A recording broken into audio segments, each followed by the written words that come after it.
Assalamualaikum warahmatullahi wabarakatuh. Bismillahirrahmanirrahim. Alhamdulillah wa bihi nasta'in. Wassalatu wassalamu ala Rasulillah Sayyidil mursalin wa ala alihi wa ashabihi ajma'in, amma ba'd. Yang Allah muliakan kaum muslimin dan muslimat, mata'anallah wa iyyakum bisihhati wal afiyah. Alhamdulillah Rabbil Alamin. Puja dan puji syukur kita kepada Allah. Salawat dan salam semoga selalu Allah limpahkan untuk Nabi kita Muhammad sallallahu alaihi wasallam beserta keluarga, sahabat dan pengikut beliau sepanjang zaman. Jamaah rahimakumullah, memang susah pakai masker ya kalau kita bicara. Karena itu mohon izin ulun lepas maskernya. Ulun teringat kemarin waktu ada menerima bantuan dari IWABA, Ikatan Wanita Bank. Acara itu bertepatan dengan demo karyawan salah satu perusahaan di sekitar Bank BI. Jadi diminta kata sambutan juga pakai masker. Susahnya luar biasa, ruangan ber-AC, jadi menyebabkan kacamata buram. Jadi ujar ulun, Bu, ternyata susah ya ngomong kalau pakai masker bagi yang berkacamata, karena menyebabkan kacamata buram, jadi susah melihat. Oleh karena itu mohon izin, karena kita juga terikat dengan protokol kesehatan, ulun melepas kacamata. Jadi bukan melepas masker, melepas kacamata ya. Tapi tidak apa, karena pada saat itu memang nggak pakai tag ya. Nah sementara saat ini karena di depan ulun karya atau salah satu karya Imam Al-Ghazali yang ingin ulun bacakan, mau tidak mau yang ulun lepas adalah masker. Teringat dengan sebuah guyonan ya. Setelah aku membaca buku, katanya, aku tahu ternyata merokok itu membahayakan. Maka sejak saat itulah aku berhenti membaca. Bukan berhenti merokoknya, berhenti membacanya. Jadi teringat ya guyonan seperti itu. Nah jamaah yang dimuliakan Allah Subhanahu wa taala. Atau juga ada seseorang yang dia guyonan, aku benci banget dengan orang yang ngerokok, katanya. Saking bencinya pengen ngebakar pabriknya, katanya. Tapi kalau aku bakar pabriknya aku berurusan dengan polisi. Maka itu terpaksa aku harus bakar rokoknya, bilah demi bilah di mulutku, katanya. Ngomong aja nggak mau berhenti, cari alasan dan ngeles. Jamaah yang dimuliakan Allah Subhanahu wa taala, izinkan pada kesempatan malam hari ini ulun membacakan satu tema bagaimana Imam Al-Ghazali memberikan sebuah kiat agar kita kuat melawan maksiat. Agar kita kuat melawan maksiat. Buku yang ulun angkat adalah Minhajul Abidin atau Bidayatul Hidayah.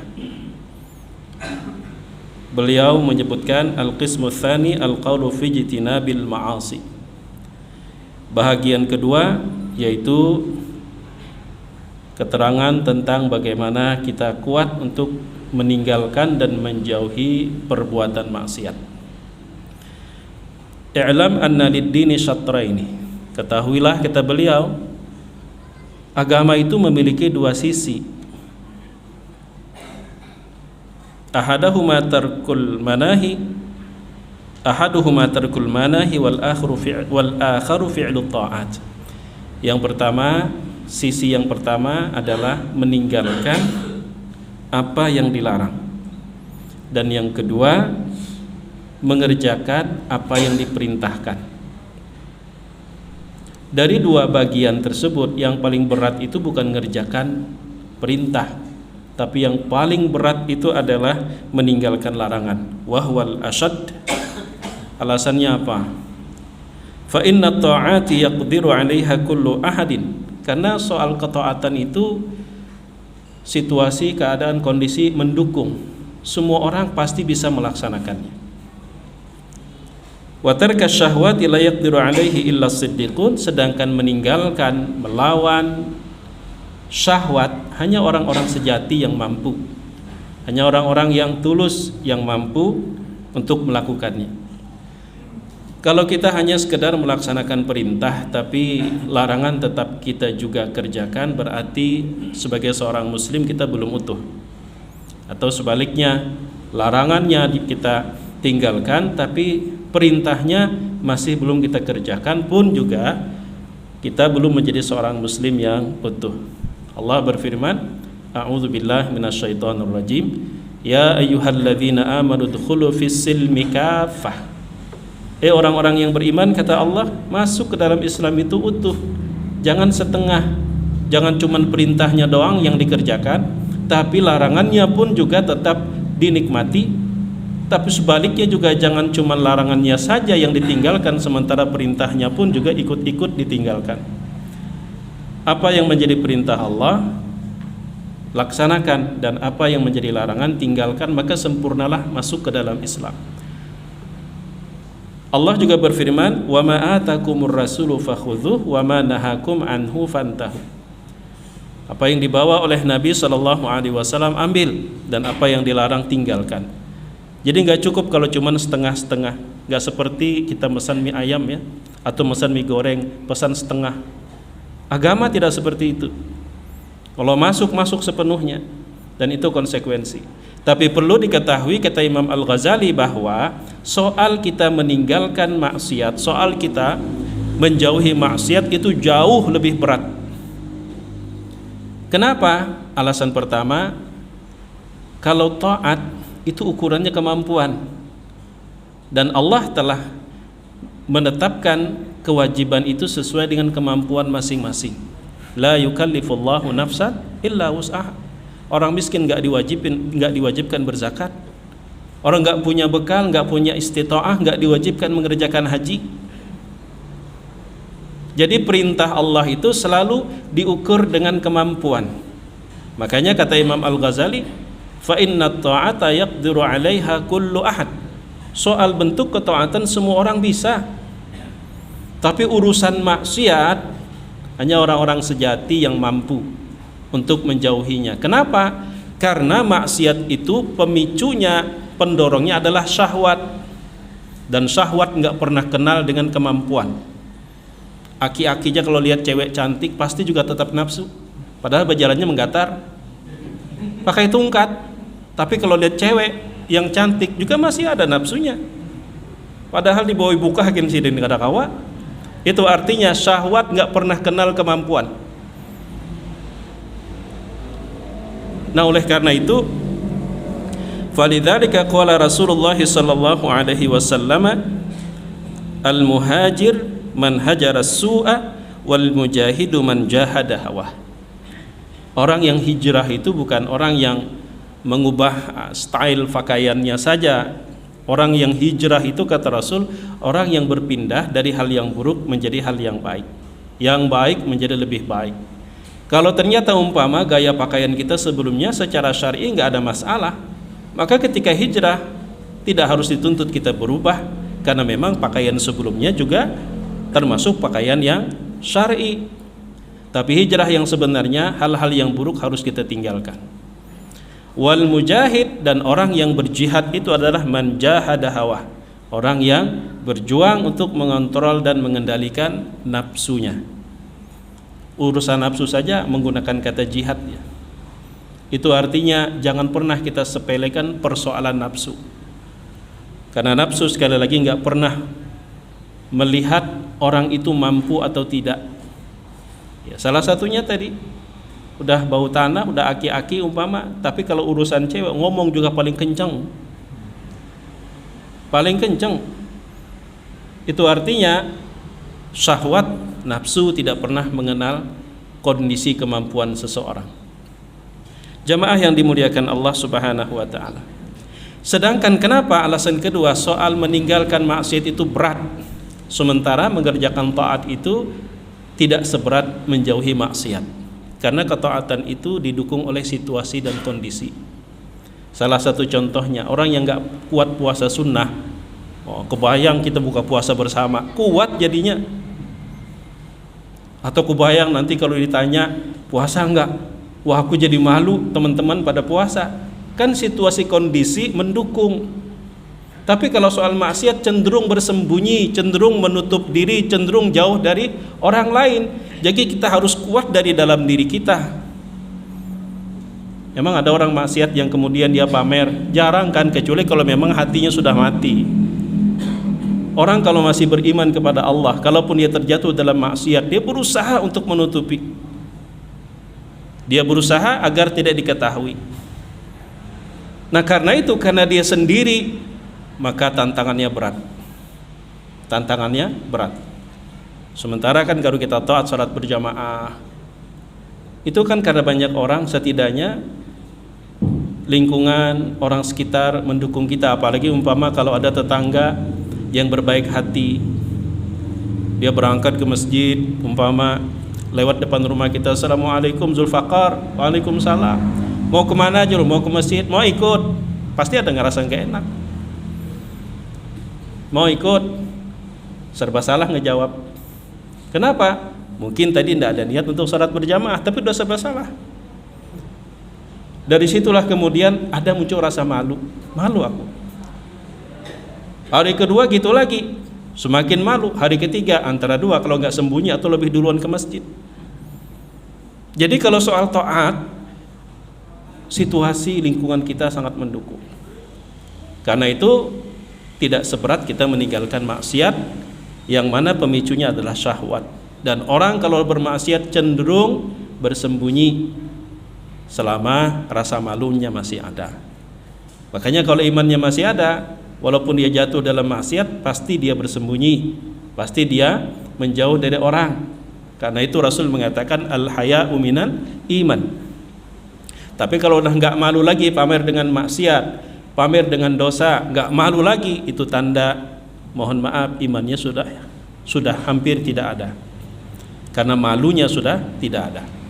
Nah jamaah yang dimuliakan Allah Subhanahu wa ta'ala, maka dari itu ketika kita melawan syahwat yang cenderung mendorong seseorang untuk berbuat maksiat, itu berat dan harus kita mampu membangun, memotivasi dari dalam diri kita. Maka dari itu Imam Al-Ghazali memberikan tips gimana caranya kita membangun sugesti, memotivasi, mendorong diri kita agar tumbuh kesadaran, yang mana kesadaran itu dari dalam diri kita, sehingga itu yang membuat kita kuat untuk melawan godaan. Karena persoalan syahwat ini luar biasa. Nabi Yusuf alaihissalam saja, sekiranya Allah tidak memberikan pertolongan, walaqad hammat bihi wa hamma biha laula an ra'a burhana rabbih, sekiranya tidak diperlihatkan Allah teguran dan nasihat dari Allah, sekiranya, maka Nabi Yusuf sebagai seorang laki-laki pun akan menginginkan Zulaikha. Selevel Nabi, kita Nabi bukan, orang soleh juga masih diragukan barangkali, digoda oleh syahwat. Maka jangan pernah kita memperenteng, kecil, aku kan tahu itu hukumnya haram, aku kan tahu itu tidak boleh. Iya tahu, tapi kalau sudah berhadapan dengan syahwat, hanya orang-orang yang mendapatkan pertolongan Allah yang bisa mengendalikannya. Karena itu jadi Imam Al-Ghazali, kita mesti harus mampu membangun kesadaran itu dari dalam diri kita. Apakah dengan membuka diri untuk menerima nasihat, atau berburu nasihat, atau memang harus kita sendiri yang menasehati hati kita? Ya kalau soal nasihat pun, kalau kita tidak membuka diri, maka yang memberi nasihat biasanya yang jadi korban. Makanya Rasul mengatakan hak sesama muslim ada 6, diantaranya idzastansaka fansah lahu, kalau dia meminta nasihat maka engkau terhutang untuk memberikannya. Tapi meminta nasihat itu menunjukkan yang bersangkutan udah membuka diri. Karena kalau belum membuka diri, nasihat itu mau datang dari langit sekalipun pasti akan mental. Suami istri berantem sama-sama merasa benar padahal salah. Kalau udah merasa benar padahal salah, berarti tidak ada inisiatif untuk menerima perkataan lawan bicara.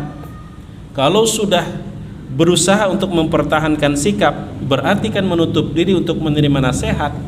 Yang terjadi adalah bakarasan nang memberi nasihat nang disarikinya, karena yang menerima nasihat belum membuka diri.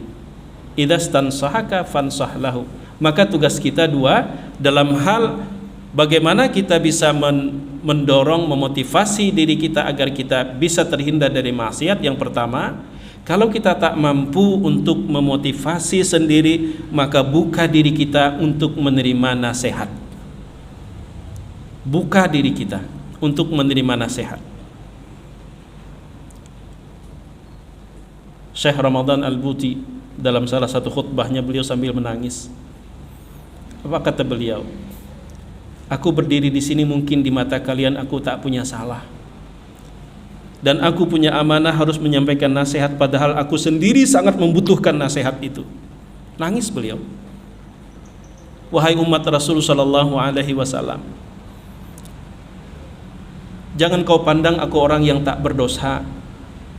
Kalau aku memberi nasihat kepada kalian karena aku sayang, karena Rasulullah sayang kepada kalian. Walaupun sesungguhnya akulah yang paling berhajat dengan nasihat. Sambil menangis beliau.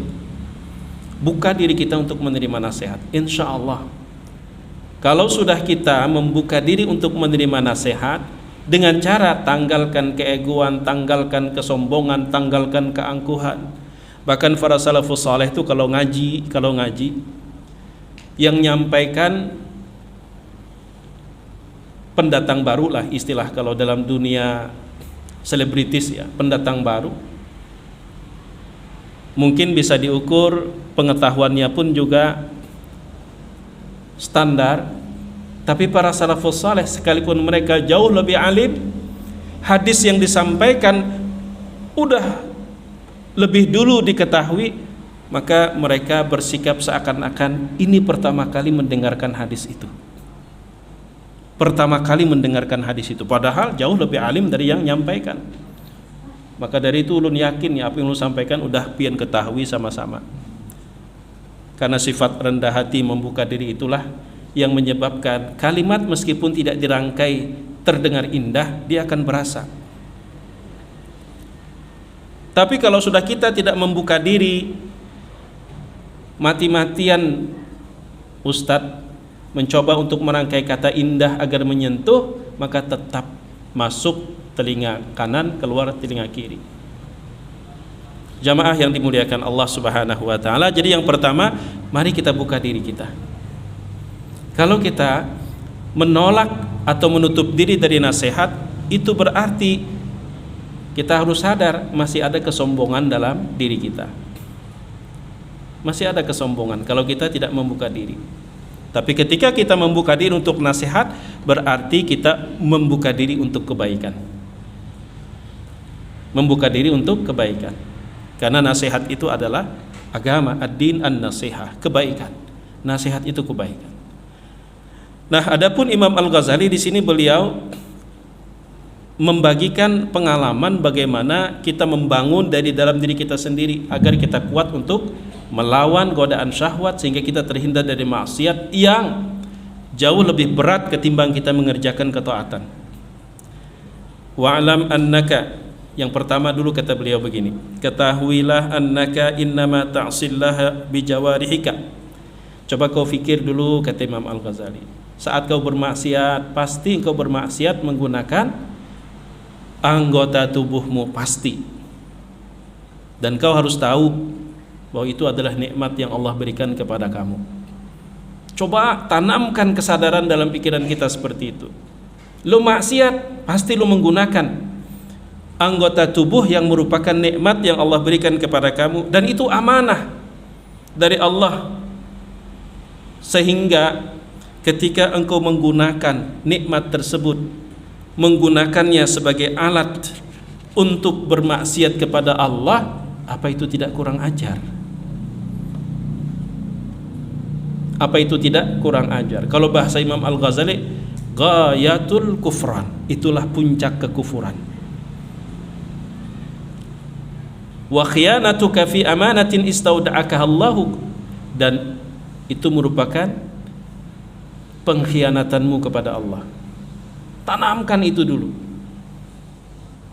Makanya Ibrahim bin Adham ditanya oleh seorang pemuda, apa kata seorang pemuda, Tuan, apa ada syarat yang jika saya penuhi syarat tersebut saya bebas bermaksiat?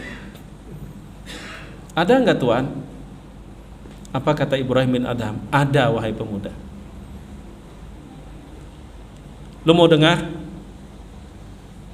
Lalu kata Ibrahim bin Adham, pertama, kamu boleh bermaksiat sepuas hati, dengan syarat jangan pernah menggunakan nikmat yang datang dari Allah. Kalau kau bisa, silahkan kau bermaksiat sepuas hati, tapi syaratnya jangan pernah menggunakan nikmat yang datang dari Allah. Itu yang pertama. Si pemuda terdiam. Yang kedua, silahkan kau bermaksiat, tapi jangan berpijak di bumi Allah maupun bernaung di langit Allah. Cari tempat yang bukan milik Allah. Selama kau masih berada di tempat yang merupakan milik Allah, maka itu adalah kekufuranmu yang sangat besar kepada Allah jika kau bermaksiat. Dan yang ketiga, silahkan kau bermaksiat, tapi cari tempat sekira Allah tidak mengetahui bahwa kau melakukannya. Itu artinya tidak ada alasan kita bermaksiat. Karena itu kita perlu membangun sugesti kemampuan kita untuk mendorong kita agar kuat.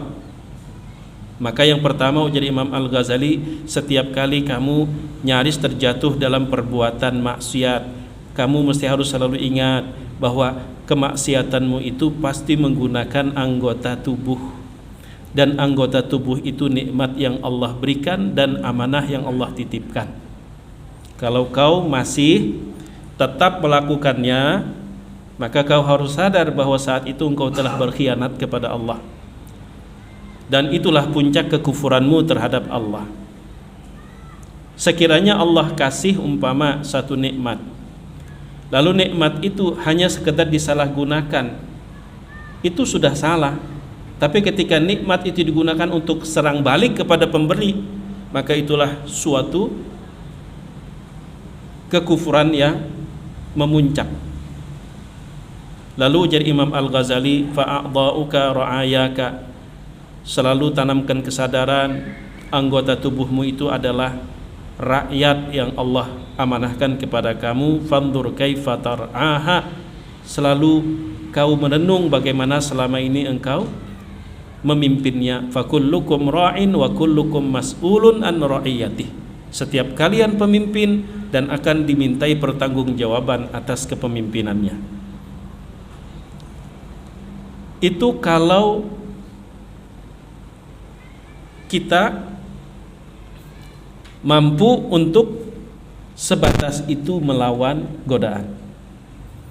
Julpakar nyawa melihat nang itu nah sadar kata mata tu Allah na membari, nyawa menyambati orang sadar kada Allah memberi lidah bukan untuk itu, mendengarkan gibah Allah kasih telinga bukan untuk itu. Julfakar, saat engkau mendengarkan dengan telingamu mendengarkan dengan telingamu sesuatu yang Allah marah, itu bentuk kekufuranmu terhadap nikmatnya. Saat kau gunakan matamu memandang sesuatu yang Allah marah, itu bentuk kekufuranmu terhadap nikmatnya, dan itu pengkhianatanmu kepada Allah.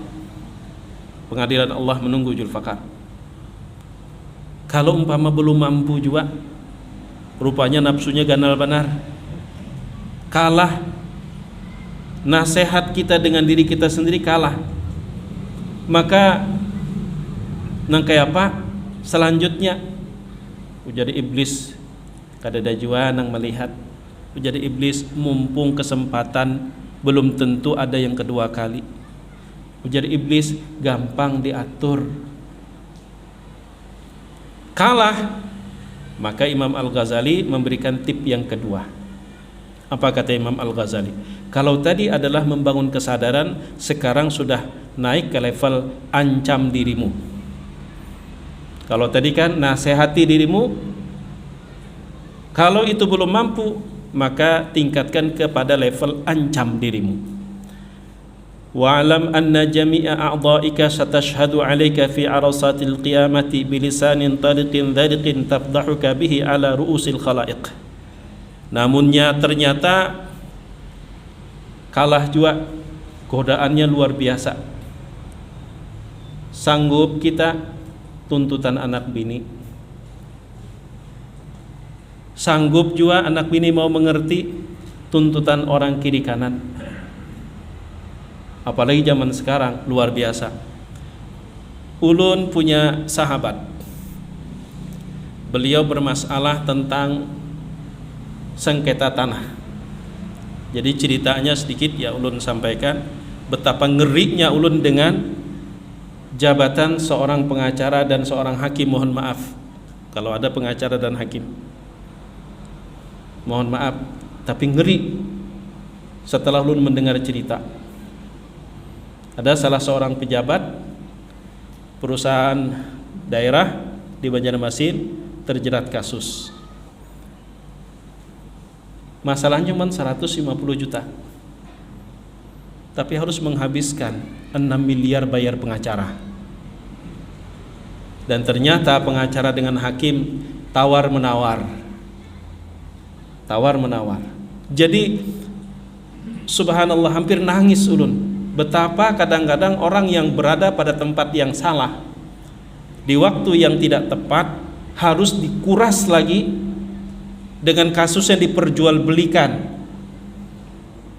dan kadang-kadang mestinya bisa diselesaikan secara kekeluargaan diprovokasi. Kita pasti menang kok.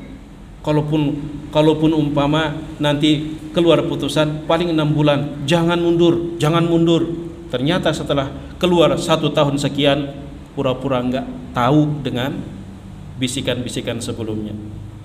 Tawar menawar. Kalau pengen yang sekian tahun, sekian duitnya.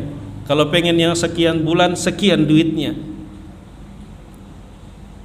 Sehingga salah seorang sahabat ulun juga dulu pernah satu angkatan, satu alma mater, tersandung kasus. Kaget ulun, putusan 5 tahun. Separah itu kah sampai 5 tahun? Ternyata ininya yang gak ada, gak sanggup. Akhirnya menerima apa adanya, pasrah. Padahal kasusnya tidak berat. Yang berat kadang-kadang cuma 2 bulan, 3 bulan. Tanpa kita ketahui, perkara dijual belikan, sindikat. Sampai ulun, Masya Allah jar ulun. Makanya Rasul mengatakan kaki seorang hakim itu udah sebelahnya di neraka. Kita memang mungkin kita berteorinya gampang karena kita belum dihadapkan dengan uang sekian triliun, sekian miliar, yang barangkali saat ini mungkin kita sesumbar, oh kalau saya nggak bakalan badi hantak kurang duit sing banyakan. Keingatan aku sudah sekian puluh tahun umpama mengabdi, rumah masih ngontrak, mobil belum punya, kesempatan ini cuma 1 kali. Padahal kesempatan hidup juga cuma 1 kali untuk berbekal di akhirat. Luar biasa, sampai hendak nangis sudah. Diiming-imingi 6 bulan oleh pengacara, 4 pengacara habis 6 miliar. Padahal kasusnya cuma 150 juta saja, 6 miliar habis. Dijanjikan oleh pengacara gampang kita atur, itu paling 6 bulan, ternyata 1 tahun sekian bulan. Apa kata yang bersangkutan cerita, jaka tahu unda berkicau tupang biar semua anggota dewan itu masuk. Jaka tahu nangka ini ujung-ujungnya. Sampai didatangi waktu di Jakarta, didatangi oleh seorang pengusaha. Kalau sampai menyenggol si fulan, anak binika mati berataan. Ajudannya yang datang. Subhanallah. Sudah ancamannya, sudah jual beli perkaranya. Jadi pada akhirnya nang bekesah itulah Pak Ustadz kenyataannya. Kadang di depan publik berbicara tentang demi keadilan, kita bersih demi rakyat. Ternyata di balik semua itu luar biasa. Nah, jamaah yang dimuliakan Allah Subhanahu wa taala. Tapi yang menyangkut kita mesti harus bagaimana mampu untuk memotivasi diri kita. Jadi yang pertama tadi selalu nasihati. Julfakar, tanganmu itu adalah amanah dari Allah.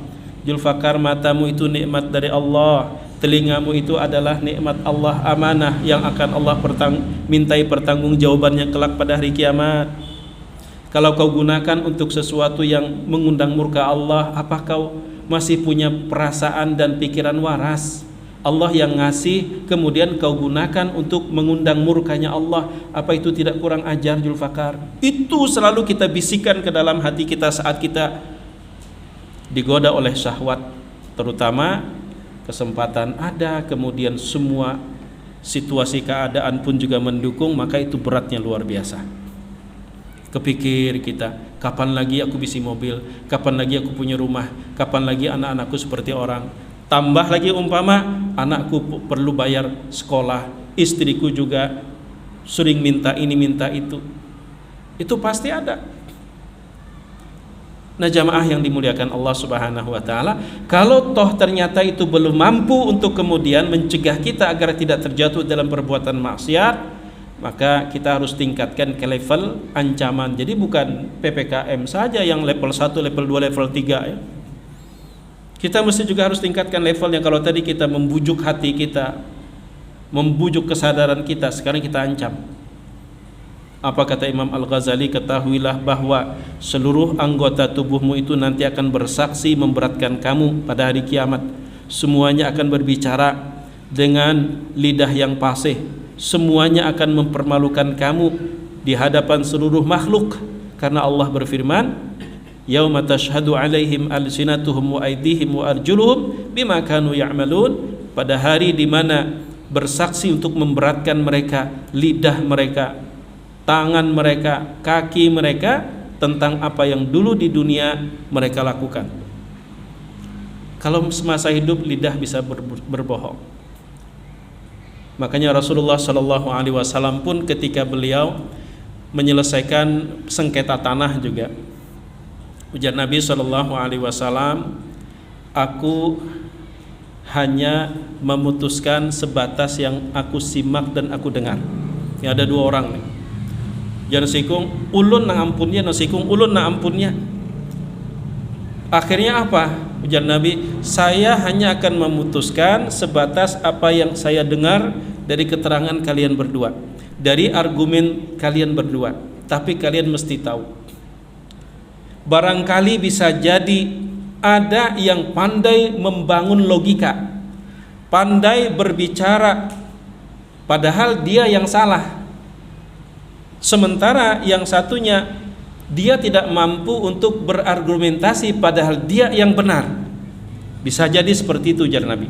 Maka barang siapa yang aku menangkan kasusnya, ujar Nabi, padahal dia bukan berhak, tapi karena dia pandai berbicara, maka jangan bangga. Yang ku kasih ke dia adalah potongan api neraka, kata Rasulullah SAW. Jangan bangga karena kita kasus menang di dunia lantaran kita punya pengacara dan kita punya duit untuk membayar. Jangan bangga, jangan bangga. Rasul gitu, sederhana yang ngancam. Aku hanya memutuskan sebatas yang kusimak dari keterangan kalian berdua. Bisa jadi ada yang salah tapi dia pandai bicara, maka terkesan dia yang benar.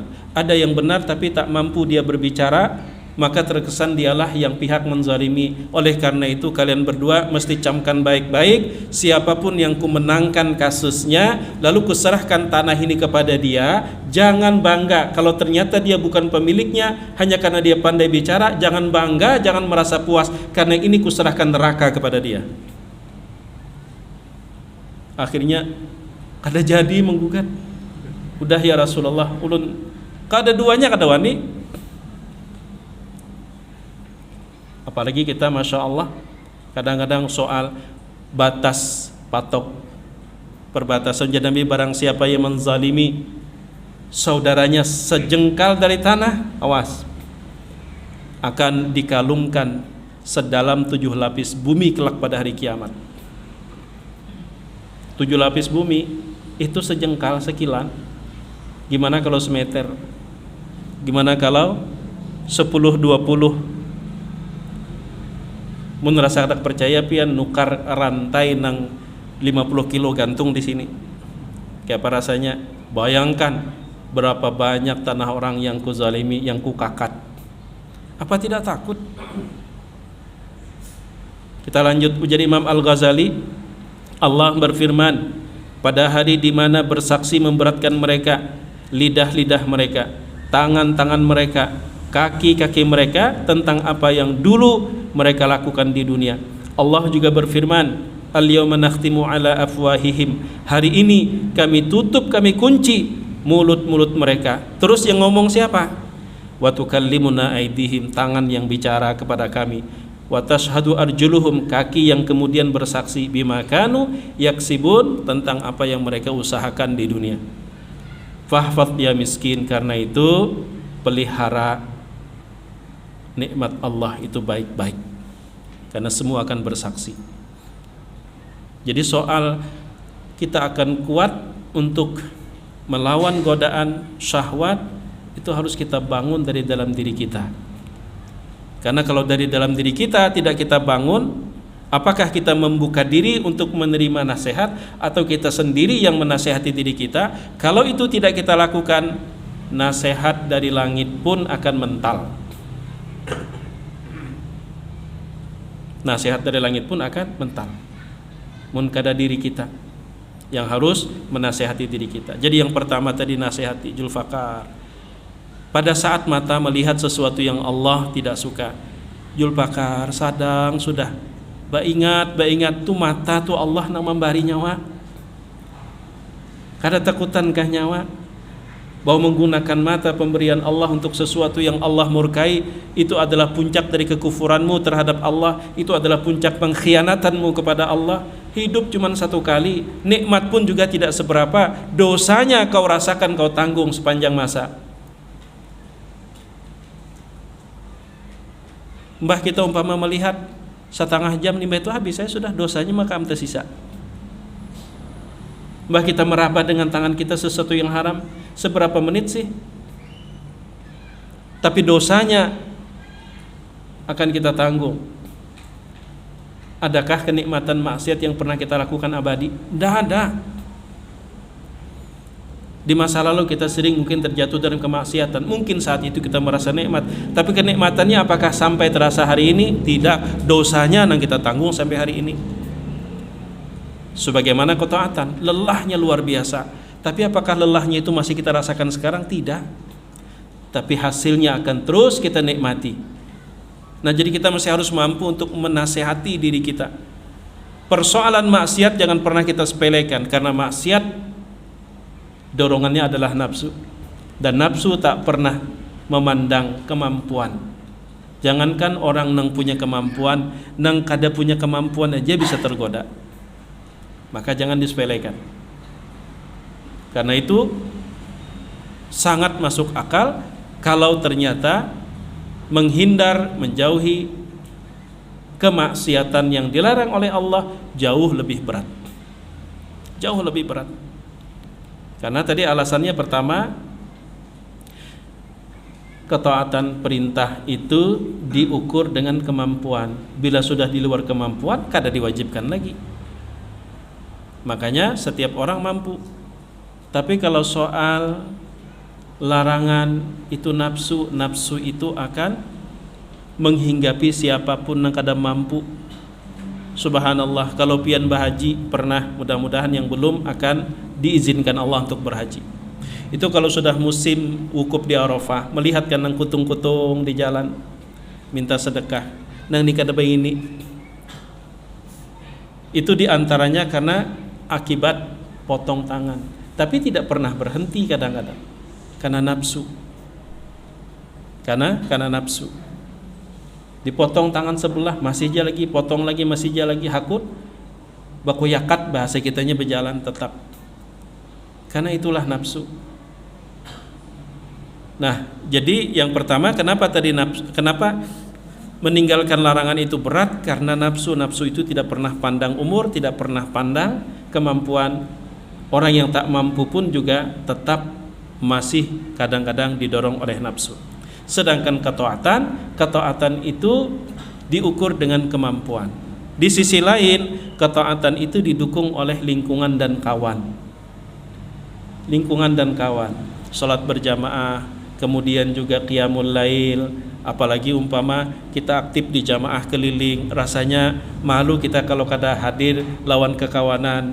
Walaupun persoalan keikhlasan itu adalah privasi masing-masing, kita tak bisa menilai keikhlasan siapapun, kita hanya bisa mengukur keikhlasan kita, dan itu rahasia kita dengan Allah Subhanahu wa taala. Tapi soal maksiat, selama masih ada iman, kalau terjatuh dalam kemaksiatan pasti cenderung menutup, cenderung bersembunyi, tidak mungkin dia memamerkan, kecuali kalau sudah rasa malunya hilang, dan itu tanda imannya sudah tidak ada.